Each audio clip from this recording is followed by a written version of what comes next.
Here's Jason.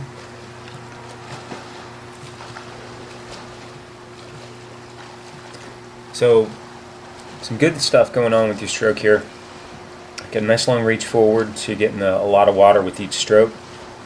Your body is pretty high on top of the water, meaning your hips aren't sinking. Your head might be a little high.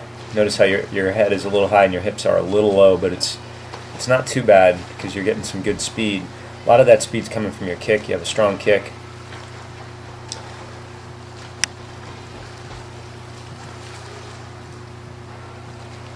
Here we're just trying to ease off the effort a bit. So here we had to use the pull buoy, try and slow down the kick a bit. This sort of effort, you could increase your distance. So one thing you can work on as far as above water technique goes, when you turn to breathe, try not to lift your head out of the water at all. Just turn your face so that your mouth gets clearance on the water and you can get a breath.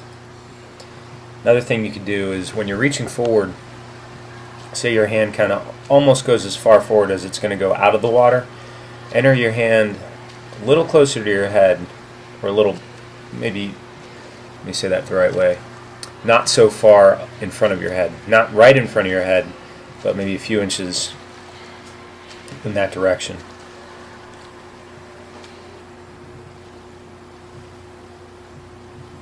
What happens there is when you reach forward all the way out of the water, you get some rocking back and forth in your hips. Whereas if you kind of knife into the water and then extend your hand forward under the water, it'll even out your torso. You get less back and forth rocking motion. So working on a wider pull here. It's better. Another thing you can do with the arm recovery, that's when your arms are coming back to the front. Try to keep your hand below your elbow. See how that left arm, that left hand swings up kind of high? Try to have a bend in your elbow and keep your hand lower than the elbow. There's a drill for that we probably didn't do. It's called fingertip drag. What you do is, as you're recovering your arm, you drag your fingers on the surface of the water. That sort of trains you to keep the hand lower.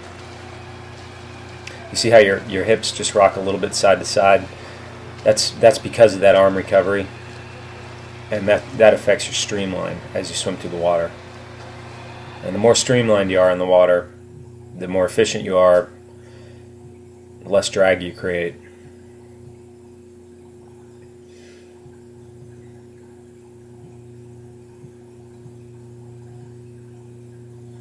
Yeah, so keeping your head a little lower and not raising up when you turn to breathe. Notice how your head comes up as you're turning to breathe.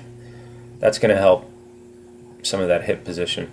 Now your arm pulls, or your catch and your pull technique, is what I refer to as a straight arm pull, meaning that the forearm and the upper arm are more or less in one line as you pull through the water. It's basically the second best way to swim.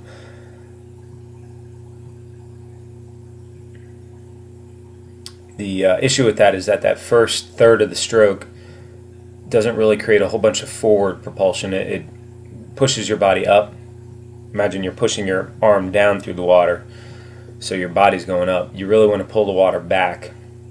And that's where that high elbow catch or early vertical forearm comes into play, where you rotate your shoulder internally, the elbow extends outward, and then the hand and forearm angle down vertical to the bottom of the pool, perpendicular to the bottom of the pool. This is one arm drill. This is just trying to work on the catch technique. You could do this, well, actually this is catch-up drill with a board. So either drill you can do with a board or without the board. So catch-up drill is where your hands more or less catch up to each other. And one arm drill would be using the board here and just swimming with one arm. With catch-up drill, you're working on two things. You're working on extending as far as you can. It's keeping you out there. Concentrate on that arm that's working without anything else. Right.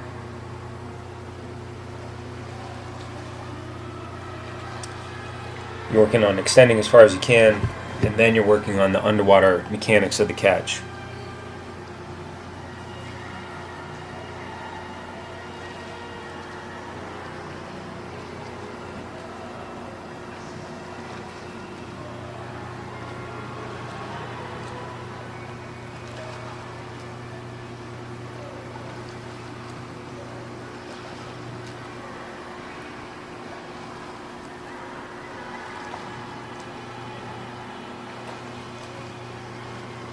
That's good.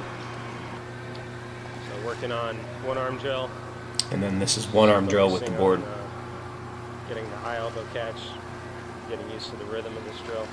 So the key with the underwater pull, The other thing this it's drill always going to be for is, teaching where you your to breathe shoulder in here. sort of shrugs On breathing upward side. and then rotates inward.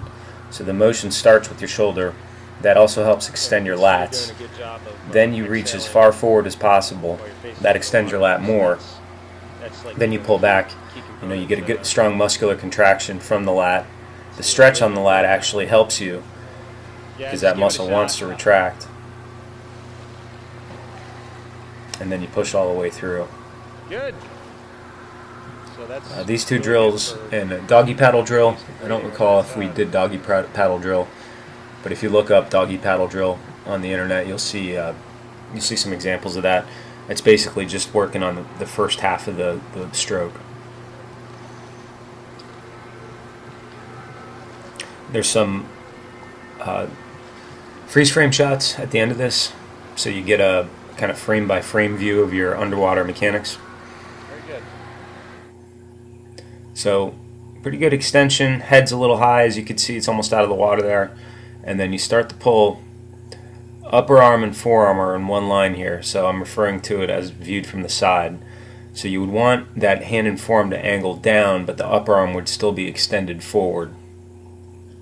Then as you pull through, your hand comes under your body somewhat. That uses bicep and pectoral muscles more.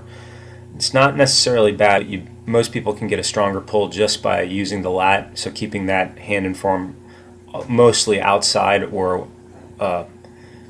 external from the body. And good extension there. Start to angle down. And then upper arm, forearm, still one line here, one angle. So that's another straight arm pull.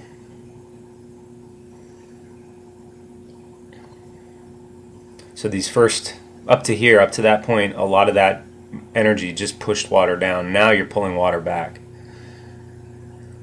And then slight rotation under the body. There's going to be some rotation under the body. Maybe that one wasn't too bad. The other arm maybe a little too much. And then a good finish to the stroke. So I hope all that helps.